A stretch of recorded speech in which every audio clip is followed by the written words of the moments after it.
আজ আমার মামাতো ভাই রাহাতের সাথে আমার পারিবারিকভাবে বিয়ে হয়েছে। যাকে এতদিন নিজের বড় ভাই বলে চিনতাম, তাকে কিভাবে স্বামী মনে করব বুঝতে পারছি না। বাসর ঘরে বসে আছি তার অপেক্ষায়। এমন সময় পেটে একটু একটু ব্যথা অনুভব করলাম। বিছানার চাদরের দিকে তাকিয়েই বুঝতে আর বাকি থাকলো না কিছু। খুব লজ্জা লাগছে। আজকের মতো একটা দিনে এমন হলে হতো, কিভাবে বলবো এখন ভাইয়াকে। হঠাৎ দরজা খোলার শব্দ পেয়ে তাকিয়ে দেখি রাহাত ভাইয়া এসেছে। অনামিকা, চল, তুই আর আমি দুজনে একসাথে 2 রাকাত নফল নামাজ পড়ে নেই। যা, অজু করে আয়। কিভাবে বলবো ভাইয়াকে যে এই সময় আমার নামাজ হবে না? না মানে ভাইয়া, বলছিলাম যে আমি 2 দিন ঘুমাইনি, খুব ঘুম পাচ্ছে, আমি ঘুমাই। হ্যাঁ, ঘুমাবি। আগে 2 রাকাত নফল নামাজ পড়ে নিবি আমার সাথে, চল। হুট করে ভাই আমার হাত ধরে হ্যাসকা টান দিয়ে খাট থেকে নামালো। অনামিকাকে খাট থেকে নামানোর পর বিছানার চাদরে লেগে থাকা রক্তের দাগ আমার চোখে পড়ে। বুঝলাম যে আজই ওর পিরিয়ড হয়েছে। অনামিকা, তুই এখানেই থাক, আমি আসছি। ভাই আমাকে ঘরে একা রেখে কোথায় যেন গেল। এদিকে ধীরে ধীরে আমার শরীরটাও খারাপ হতে শুরু করেছে। পেট, মাজা, পিঠ সব একসাথে যন্ত্রণা দেওয়া শুরু করেছে। জানি না এই সময় কেন এত কষ্ট হয়। বাইরে গিয়ে ফার্মেসি থেকে একটা প্যাড এনে অনামিকার হাতে দিয়ে বললাম, তুই তো আমায় একবার বললেই পারতি, আমি এখন তোর স্বামী, তোর সব কিছু আমার কাছে শেয়ার করবি, যখন যেটা প্রয়োজন নির্দ্বিধায় বলবি। আজ তো আর নফল নামাজ পড়া হলো না, সমস্যা নেই, যেদিন বাসর করব ওই দিন পড়ে নেব। আমি আসলে লজ্জা পেয়ে ঘাবড়ে গিয়েছিলাম ভাইয়া। কি ভাইয়া? কে কার ভাইয়া? আর একবার যদি তোর মুখ থেকে ভাইয়া ডাক শুনি তো তোর একদিন কি আমার যতদিন লাগে। আচ্ছা বলবো না স্বামী। স্বামী এভাবে কেউ ডাকে নাকি? তুই আমাকে রাহাত বলেই ডাকিস। সে না হয় ডাকলাম, তাই বলে কি আপনি আমাকে বিয়ের পরেও তুই তুকারি করবেন নাকি? আমার কি কোনো মান সম্মান নেই? আমাকেও মিষ্টি করে তুমি বলতে হবে, মাঝে মাঝে বউ বলেও ডাকতে হবে, এই বলে দিলাম। বাহ বাহ, ম্যাডামের শখ তো খুব আছে দেখছি। বেশ, জো হুকুম মহারানী। এই নিন, আপু আপনার জন্য দুধ রেখে গিয়েছে, বলেছে আপনাকে দিতে। আজ এই দুধটা তুমি খাও অনামিকা, তোমার শরীর অসুস্থ, খেয়ে নাও। চলো শুয়ে পড়ি। বাসর না হয় হলো না, তোমায় জড়িয়ে ধরে ঘুমাতে তো পারি বউ। এত মিষ্টি করে বললে কি আর আপনাকে না করতে পারি বলুন? খুব সকালে আমার ঘুম ভাঙলো। রাতকে এত কাছে দেখে খুব ইচ্ছে করলো আর কপালে চুমু দেওয়ার। লোভটা না সামলাতে পেরে দিয়েই দিলাম। অনামিকা আমার কপালে চুমু দিতেই আমি চোখ খুলে ওকে বললাম, এই, এটা কিন্তু একদম ঠিক হলো না, চুরি করে আদর দিলে তো হবে না। আপনি ঘুমিয়েছিলেন না? আর চুরি করে দেবো কেন? ইচ্ছে হয়েছে দিয়েছি। তুমি জানো না আমি ফজরের নামাজ পড়ে আর ঘুমাই না, আর আমি কিন্তু কারো কাছে কোনো ঋণ রাখি না। বলতে না বলতেই রাহাত আমার কপালে চুমু দিয়ে চলে গেল। দুষ্টু জামাই একটা। আপনারা সবাই দোয়া করবেন আমার ছোট্ট নতুন সংসার আমার যেন সারা জীবন এমন সুন্দর সুন্দর মুহূর্ত উপভোগ করতে পারি। বিকেলের দিকে আমার স্ত্রী শ্রাবণীর সাথে তুমুল ঝগড়া শুরু হয়ে গেল। ঝগড়ার এক পর্যায়ে আমি পাশের রুম থেকে একটা কোলবালিশ এনে মাথায় তুলে আছাড় মারলাম। শ্রাবণী অবাক হয়ে বলল, আরে এমন করছো কেন? আমি রেগে গিয়ে বললাম, কি আর করব, তোমায় তো মারতে পারি না, কারণ প্রথমত তুমি মেয়ে মানুষ, আর দ্বিতীয়ত তোমার বাবা পুলিশ। তোমার গায়ে হাত তুললে তোমার বাবা আমাকে 14 শিকের ভাত খাওয়াবে, তাই কোলবালিশকে মেরে মনের জ্বালা মিটাচ্ছি। আমার কথা শুনে শ্রাবণী বলল, আর জ্বালা মেটানোর জন্য কোলবালিশ আছাড় মারলে কাল তো আমার মাথায় তুলে আছাড় মারবে। আমি মুচকি হেসে বললাম, আরে না, তোমার মতো মোটকিকে কখনোই মাথার উপর তোলা সম্ভব না। শ্রাবণী আমার কথা শুনে প্রচণ্ড রেগে গেল। ব্যাগ গুছিয়ে ফেলেছে, বাপের বাড়ি চলে যাবে, আমার সাথে আর সংসার করবে না। কয়েকদিন পর আমাকে নাকি ডিভোর্স লেটার পাঠাবে।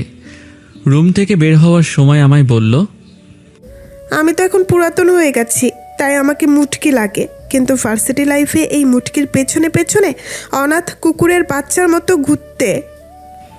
তুমি আমাকে কুকুর বললে? তুমি কুকুরের চেয়েও নিচু স্তরের।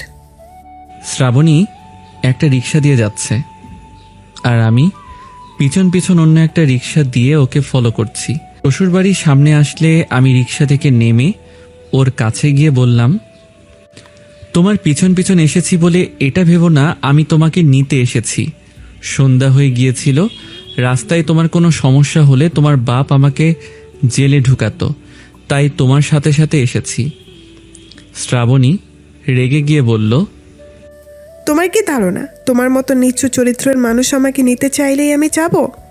যে পুরুষ স্ত্রীকে সম্মান না দিয়ে মুটকি বলে, সেই পুরুষের সাথে সংসার করা কোনো মানেই হয় না। বেলকনিতে দাঁড়িয়ে থাকা আফজাল সাহেব ওনার স্ত্রী রিনাকে বলল, ওদের ভবিষ্যৎ কি হবে বলো তো? ওরা দুইজন দুইজনকে ছাড়া থাকতেও পারে না, আর দুইজন একসাথেও থাকতে পারে না। আফজাল সাহেবের স্ত্রী রিনা মুচকি হেসে বলল, ওরা আর পাল্টাবে না, ওরা এমনই থাকবে। আফজাল সাহেব তখন বলল, যাও দরজা খুলো, গিয়ে দেখো গিয়ে আজ আবার নতুন কি নাটক নিয়ে এসেছে। আমি গেলে তো আমাকে দেখে জামাই দৌড়ে পালায়। আমি বুঝি না এই ছেলে আমাকে দেখে এত ভয় পায় কেন। কলিং বেলের আওয়াজ শুনে শাশুড়ি দরজা খুলল। শাশুড়িকে দেখেই শ্রাবণী বলল, আমি কিন্তু আর ওর সাথে যাচ্ছি না, ও আজ আমায় মুটকি বলেছে। আমি তখন শাশুড়িকে বললাম, মা, আপনার মেয়ে আমায় অনাথ কুকুরের বাচ্চা বলছে। আপনাদের মেয়ে আপনাদের কাছে দিয়ে গেলাম, এখন আমি যাই। শাশুড়ি তখন বলল, এসেছো যখন রাতের খাবারটা খেয়ে যাও। মা, আমি কিন্তু খেতে আসিনি। তারপরও আপনি যেহেতু বলছেন, শুধু আপনার কথা রাখার জন্য হলেও আমি রাতে খেয়ে যাব। পাশ থেকে শ্রাবণী মুখ বাঁকিয়ে বলল, কুকুর কি আর এমনি বলেছি, কার্যকলাপে বলেছি। এত কিছুর পরেও উনি রাতে খেয়ে যাবেন।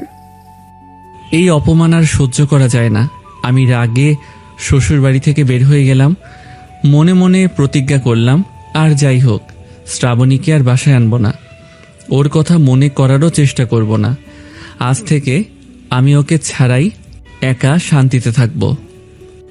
নিজের বাসায় এসে পড়লাম, কিন্তু বাসায় ঢোকার সাথে সাথেই রাগ কমতে লাগলো, আর শ্রাবণীকে প্রচণ্ড মিস করতে শুরু করলাম। ফ্রিজ থেকে যখন ঠান্ডা পানির বোতলটা বের করলাম, তখন মনে পড়ল এই ফ্রিজ কেনার সময় আমাদের কত ঝগড়া হলো। আমি বলেছি কালো রঙের ফ্রিজ নিব, আর ও বলে লাল রঙের নিবে। কিছু ভালো লাগছিল না দেখে টিভিটা যখন অন করি, তখনও শ্রাবণীর কথা মনে পড়ল। চাকরির বেতন পেয়ে আমি 42 ইঞ্চি এই টিভিটা কিনেছিলাম বলে শ্রাবণী খুব রাগ করেছিল। ও বলেছিল, আমার 21 ইঞ্চি হলেই চলতো, শুধু শুধু এত টাকা কেন নষ্ট করলে? নিজের রুমে এসে ড্রেসিং টেবিলের আয়নার সামনে দাঁড়াতেই শ্রাবণীর কথা মনে হলো। প্রতিবার সকালে ঘুম থেকে উঠে দেখতাম শ্রাবণী এই আয়নার সামনে দাঁড়িয়ে চুল ঠিক করছে। খুব ক্লান্ত লাগছিল দেখে বিছানায় শুয়ে পড়ি, কিন্তু পাশের বালিশটা দেখে শ্রাবণীর কথা মনে পড়ে গেল। ও সবসময় এই বালিশে মাথা রেখে ঘুমাতো।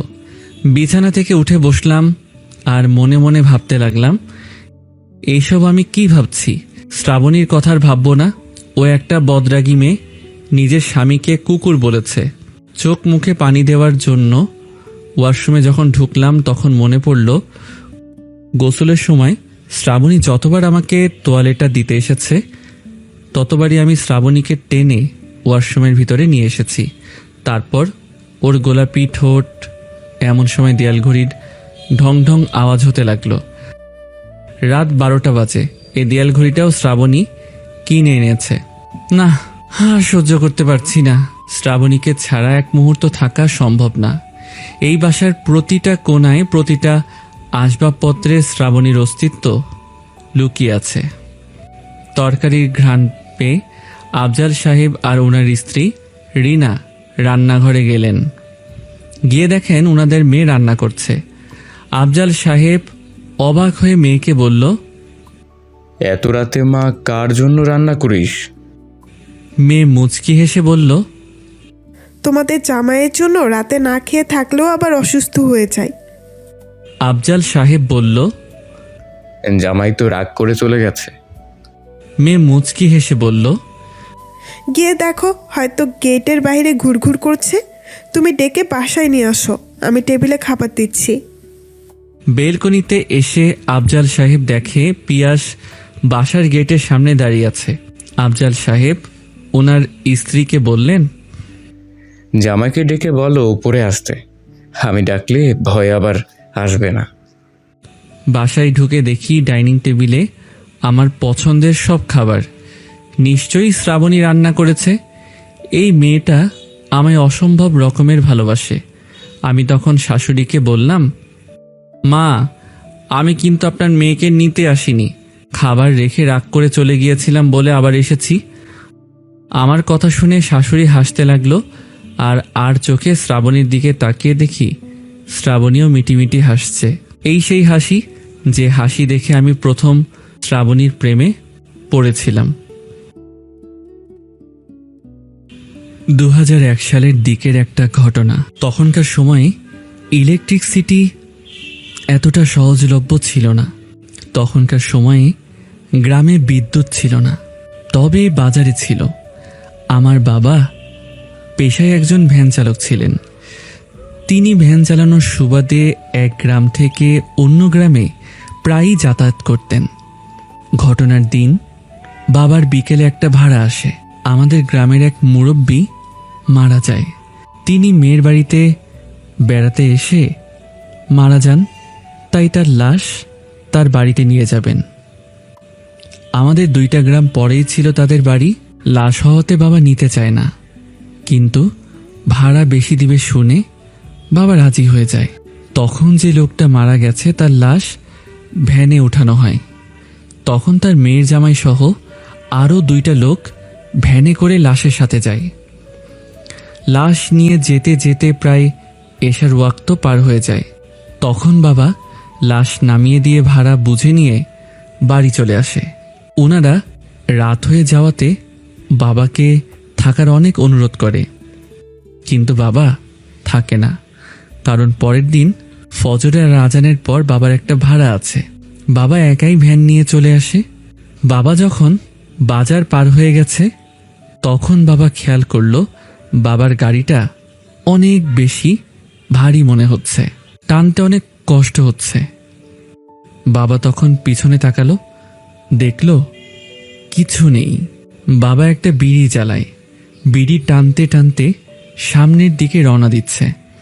তখন সিগারেটের দাম অনেক ছিল, এজন্য বেশিরভাগ সাধারণ মানুষ বিড়ি খেত। বাবা কিছু দূর যাওয়ার পর দেখে কালো কালো কুকুরের থেকেও বিশাল সাইজের কি যেন বসে আছে। বাবা গ্রামের মানুষ ছিল, সেজন্য ওই জায়গায় কিছু না বলে তাড়াতাড়ি ভ্যান চালিয়ে পার হয়ে আসে। আরও সামনে যাওয়ার পর একটা কালো বিড়াল বাবার রাস্তা কাটে, কিন্তু বাবা তারপরও ভ্যান চালিয়ে তাড়াতাড়ি আমাদের বাড়ির উদ্দেশ্যে চলে আসতে লাগলো। এরপর বাবা আরেকটু আসার পর ভ্যানের মধ্যে থেকে কিসের যেন আওয়াজ শুনতে পায়। বাবা হাসির শব্দ শুনতে পায়, কিন্তু বাবা সাহস করে আর পিছনে তাকায় না। সামনে একটা বাজার পড়াতে বাবা সেখানে থামে আর গাড়ির পিছনে তাকিয়ে দেখে একটা মরা বিড়াল পড়ে আছে আর অনেকগুলো মাংসের হাড্ডি। বাবা বুঝতে পারে না এটা কিসের হাড্ডি। বাবা সিদ্ধান্ত নেয় রাতটাই বাজারে কাটাবে, সকাল হলেই বাড়িতে চলে আসবে। বাবা গাড়িটা পরিষ্কার করে একপাশে বসে। বাজারে কেউই নেই। তখন হঠাৎ একটা দোকানের ভেতর থেকে একটা লোক বের হয়, সাথে একটা বস্তা, আর বাবাকে বলে, তুমি কি সৈয়দ গ্রামে যাবে? বাবা বলে, সেই গ্রামেই আমার বাড়ি। আপনাকে ঠিক চিনলাম না। লোকটা বলল, আমি মোহাম্মদ আবুল আলীর ভাই। দোকানে কাজ করতে করতে দেরি হয়ে গেছে, এখন বাড়ি যেতে চাচ্ছি। যদি আপনি না যান তবে পায়ে হেঁটে রওনা দিব আমি। বাবা কোনো কিছু না ভেবে মনে সাহস নিয়ে রওনা দিলেন। বাবা সহ ধরে লোকটার ওই বস্তাটা ভ্যানে ওঠালেন। অনেক ভারী ছিল বস্তাটা। লোকটা বাবাকে নিজে থেকেই বলতে লাগলেন, দোকানের জিনিসপত্র আছে তাই এত ভারী। বাবা বললেন, এই ভারী বস্তা নিয়ে আপনি পায়ে হেঁটে বাড়ি যাবেন? লোকটা হেসে বলল, বাড়িতে যেতেই হবে, কাজ আছে তাই। বাবা এখন আর আগের মতো ভয় পেলেন না, কারণ লোকটা সাথে আছে তাই। বাবা আল্লাহর নাম নিয়ে ভ্যান চালাতে লাগলেন।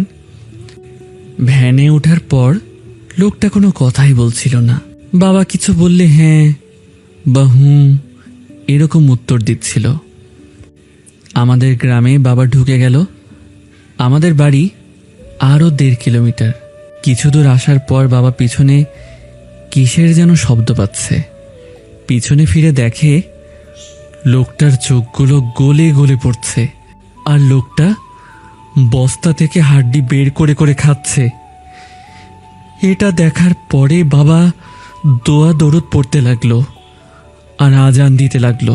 তখন লোকটা নিমিষেই দৌড়ে বিপরীত দিকে চলে গেল। বাবা ভ্যানটা তখনও ছাড়েনি, কারণ আমরা গরিব মানুষ, ভ্যানটা চালিয়ে সংসার চলে। বাবা দোয়া দরুদ পড়তে পড়তে আবার রওনা দিল। আমাদের গ্রামের কবরস্থানের সামনে আসলো। তখন একটা মুরব্বী লোক বলল, বাবা দাঁড়াও, আমিও সাথে যাব, আমি তোমাকে পৌঁছে দিব। বাবা কোনো উত্তর না দিয়ে চলে আসলো। বাবা ভেবেছে আগের মতো কোনো শয়তান। আমাদের বাড়ি আর মাত্র 2 মিনিট দূর থেকে আমাদের বাড়ি দেখা যাচ্ছে। তখন ওই বাজারের গলিত চোখওয়ালা লোকটাকে আবার দেখে রাস্তার ধারে বসে আছে, আর বাবাকে বলছে, তোকেও আমার সাথে নিয়ে আসবো। বাবা আমাদের বাড়িতে ঢুকতেই দরজায় কয়েকটা বাড়ি দিয়ে আমার মাকে ডেকেই বাবা হুঁশ হারিয়ে ফেলে। আমার মা আর দাদি উঠে দরজা খুলে দেখে বাবা পড়ে আছে। আমার ভাইদের সাহায্য নিয়ে মা বাবাকে ঘরে নিয়ে আসে, গা হাত মুছে দেয় ভেজা গামছা দিয়ে। যখন সকাল হয় বাবার হুঁশ আসে, বাবা তখন সব ঘটনা খুলে বলে। আর তখন বাবার মাথায় আসে আজ থেকে 3 বছর আগে ওই বাজারের লোকটা আত্মহত্যা করে মারা গেছে। বাবা এত ভয় পায় যে সকাল থেকে বাবার অনেক জ্বর। দাদি হুজুর ডাকে। হুজুরই বাবাকে পানি পড়া সহ ঝাড়ফুঁক করে। কিন্তু ঘটনাটার পর থেকে বাবা ঘুমাতে পারত না, শুধু বলতো সে বাজারের লোকটাকে দেখে। ঘটনা হওয়ার 3য় দিন বাবা স্বপ্ন দেখে কবরস্থানের মুরব্বী লোকটাকে। বাবাকে তিনি বলেন, বাবা তোমাকে বাঁচাতে পারলাম না, তুমি যদি আমার জন্য দাঁড়াতে আমি তোমাকে বাঁচাতে পারতাম। আসলে ওই লোকটা ছিল ভালো জিন। মুসলিম কবরস্থানে কখনো খারাপ কিছু থাকে না। ঘটনাটা হওয়ার 5 দিন পর আমার বাবা মারা যায়। আমাদের পরিবারে তখন শোকের ছায়া নেমে আসে। ঘটনাটা এখানেই শেষ হতে পারত, কিন্তু এর কালো প্রভাব আমাদের ঘরেও পড়েছে। জানতে হলে সাথে থাকুন।